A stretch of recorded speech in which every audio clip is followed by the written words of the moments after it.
In today's video, we are going to be learning how to make this really cute fall sweater. For this project, you are going to need a total of 10 granny squares. So I'm not going to be showing you how to make a granny square in this video. There's plenty of videos on YouTube and also on my other tutorials as well where I show you how to do a granny square. So like I said, you're going to start with 10 granny squares. I'm also using my 6mm hook for this project. Now the measurements that I tell you are based off using this hook size. So to get the measurements of my squares, what I did was I measured collarbone to collarbone, and that gave me a total of 9.5 inches. So then I went ahead and made my granny squares, and I kept doing rounds and rounds until I reached that 9.5 inches measurements. Okay, so for me to reach that 9.5 inches, I did a total of 7 rounds. So like I said, the measurements are based off of the hook size that I'm using. I am using my 6mm hook, so of course my spaces are going to be a little bit bigger, but if you are using a smaller hook size, you are going to need to do more rows. So once you have all your measurements intact, you're going to go ahead and make your 10 granny squares. Like I said, for this project, you're going to need 10. So you need 5 for the front and 5 for the back.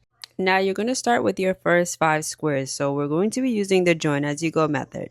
So to do that, you are going to grab your first square, insert your hook, and attach your yarn color, whatever color you want to use to join your squares together. I am always using black.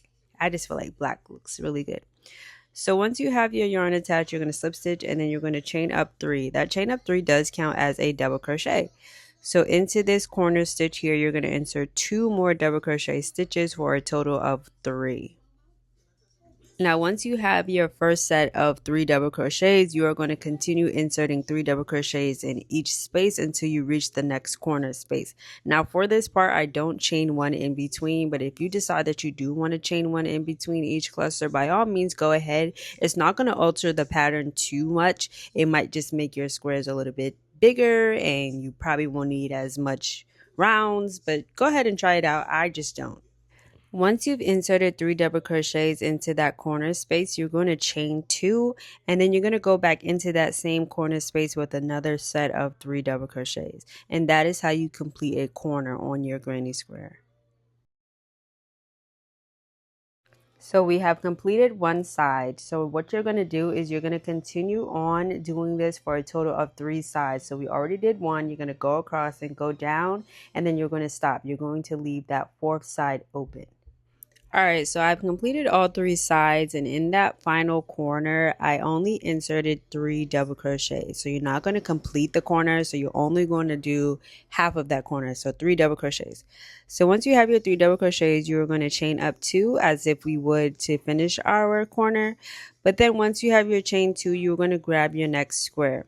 So to connect to the next square, you are going to yarn over and insert your hook into the corner of your next one. So I'm going to yarn over, insert my hook into the corner of my next square, and complete a double crochet. So now you see we have 1 double crochet and it's connecting both squares. So you're going to continue on and inserting 2 more double crochets to complete that corner. And this is what it should look like. So once you have your clusters, you are going to turn your squares so that they're facing side by side like this. So to continue on connecting your squares, you are going to go over to your first square. In that first space, you're going to insert your hook and complete a slip stitch. So we are going to be working in like a zigzag motion, going back and forth, left and right, left and right. So now we're going to go back over to our left square. In that next space, we're going to insert 3 more double crochets to complete a cluster of 3. And then once you've completed your 3 double crochets, you're going to go back over to your right square. And in that next space, you're going to do a slip stitch again to connect it. So you're going to continue that going left and right until you reach the top corner here. So once you have your 3 double crochets into that corner, you are going to slip stitch over to the right to connect it. So enter your hook right here and with a slip stitch.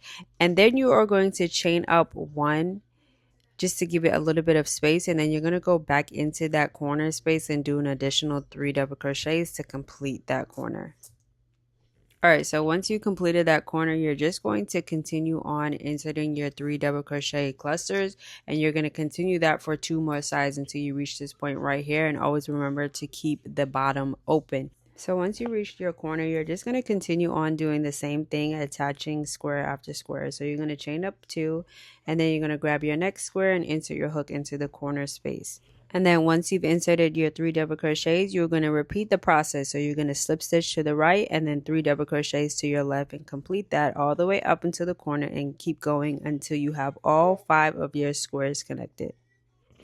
Alright, so now I have all 5 of my squares are connected. So you see here, everything is connected except the bottom is still open. So now we're just going to close up the bottom. And to do this, we're just going to continue with our 3 double crochet clusters all the way across. So I'm going to turn my work and just continue on with that corner space. I already have 3 double crochets in there, so I'm going to chain up 2.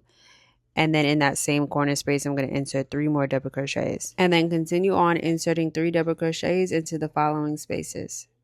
And then once you reach the point where the 2 squares connected, you're not going to insert any double crochets there. You're just going to insert a slip stitch into that space right there.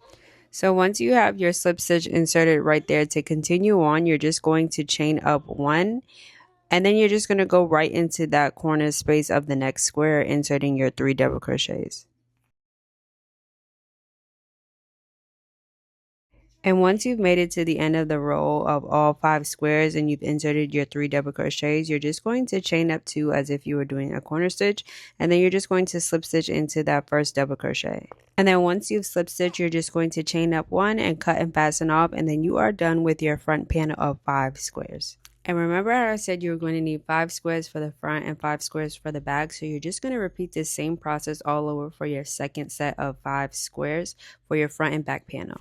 So here I have both panels complete. I have 5 squares each. So I have my front panel and my back panel, and this is what it's going to be looking like.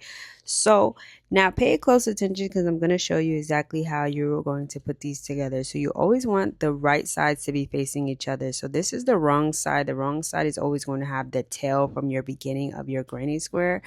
From your magic ring. So you have both right sides facing up, and then you're going to lay one side on top of the other, right sides facing each other, and that is how you want to place your panels. So you just want to make sure everything is laying together neatly and you have all sides lined up, because now we're just going to use single crochet to connect our panels together. So with right sides facing together, you are going to single crochet from the corner for the first 2 squares. So you're going to single crochet for 2 squares. You're going to leave the middle square open, and then you're going to single crochet the following 2 squares. And you're also going to repeat the same steps on the bottom as well. So you want to connect both the top and the bottom. And while you're going across with your single crochet stitches, always make sure both panels are lined up evenly so that you don't have any trouble. Both panels should be identical. To connect both panels, it can also be done with slip stitch or using a needle.